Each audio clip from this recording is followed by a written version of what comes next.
On the day of our wedding, Liam Hopkins' childhood sweetheart stood by the bridge, threatening to take her own life. The moment he hung up the phone, he was ready to leave. Desperately, I clung to his sleeve. "Liam, if you walk out that door, it's over between us. Diana, this is a matter of life and death. I'll marry you, but don't make a scene." With those words, he turned and rushed away, leaving me standing alone. Determined, I spun around and completed the wedding vows with another man. But later, he dared to ask why I didn't wait for him. I laughed coldly. Belated love? It's cheaper than dirt. On the day of our wedding, Liam Hopkins seemed restless, and I knew why. It was because of Sharon Hall. The Hall and Hopkins families had been close for generations, and Sharon had grown up as Liam's childhood sweetheart. When I first found out about her, Liam had just made our relationship official by posting it on social media. Sharon saw it, threw a tantrum, and even slammed her head against the wall in protest. Liam, shaken and left with no choice, deleted the post. From then on, he never mentioned our relationship again. Not even our friends dared to bring up my name in front of Sharon.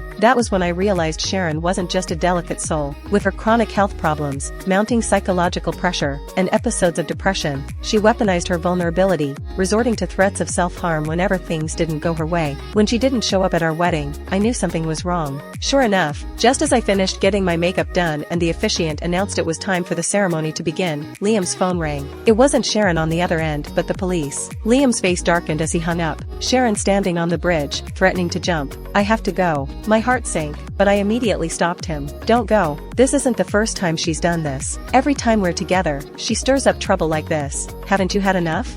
His brows furrowed deeply. "Diana, this is a matter of life and death. Don't make this harder than it already is." With that, he tried to pull away from me, but I stood my ground. "Liam, if you walk out that door today, we're done. I can't keep tolerating her coming between us and destroying what we have." I couldn't stand by and let him keep choosing her over me every single time. His bloodshot eyes met mine, his phone buzzing again. He answered, and Sharon's tearful voice echoed through the line. "Liam, are you really going to marry that woman? The water here looks so cold."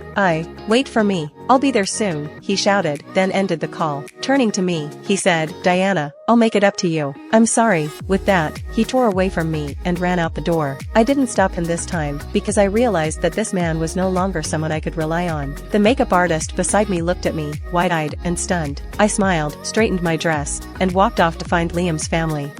Diana Clark, was never one to suffer in silence. The banquet hall was bustling with activity. Even though the groom hadn't arrived, the guests continued mingling as if nothing was amiss. I scanned the room before dialing his number. "Liam has run away from the wedding. Your family owes me a groom. Find me one." Across the room, I spotted him, dignified and composed, striding toward me with purpose. "Miss Clark." "Mr. Hopkins." Liam left to chase after Sharon. "I refuse to marry a two-faced man like him. Your family needs to make this right. Find me a new groom, and we'll call it even." Sigmund Hopkins paused, pulling out his phone to verify my claim. After a moment, he glanced up and said, "Do you have anyone in mind?" I thought about Sharon. Among the eligible men in the Hopkins family, Liam was undeniably the best, and whoever I chose wouldn't be able to hold their ground against her. Except for the man standing in front of me. "You'll do, Mr. Hopkins." His expression remained unreadable, but my heart pounded. Before I could second-guess myself, I added, "Your family owes me. A child's faults stem from their parents. His father is too old, the others are too young, and you're just right. Becoming Liam's aunt-in-law would give me immense satisfaction. I'd let this go without stirring up trouble. Sigmund, let's set some ground rules. I'll preserve your family's reputation, and you'll protect mine. How about that? A year from now, we can divorce." This was the best solution I could think of.